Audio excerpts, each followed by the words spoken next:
మనిషికి జీవితంలో అన్నిటికన్నా వరం ఏమిటంటే మాట వినగలిగినటువంటి లక్షణం. తనకి తెలియకపోవడం తప్పు కాదు, కానీ ఒకరు చెప్తే వినకపోతే మాత్రం చాలా భయంకరమైనటువంటి దోషం.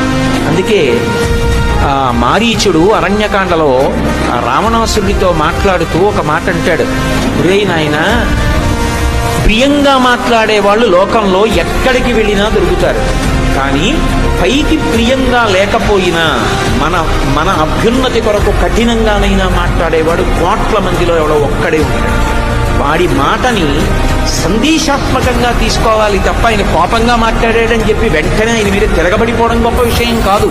సులభాః పురుషారాజన్ సతతం ప్రియవాదినః అప్రియస్యతు పథ్యస్య వక్తా శ్రోతా చ దుర్లభః. కఠినంగా మాట్లాడినా మంచి చెప్పగలిగిన వాడు దొరికితే, కఠినంగా మాట్లాడినా ఆయన చెప్పిన దాంట్లో సత్యం ఉంది అని అంగీకరించగలిగిన శ్రోత దొరికితే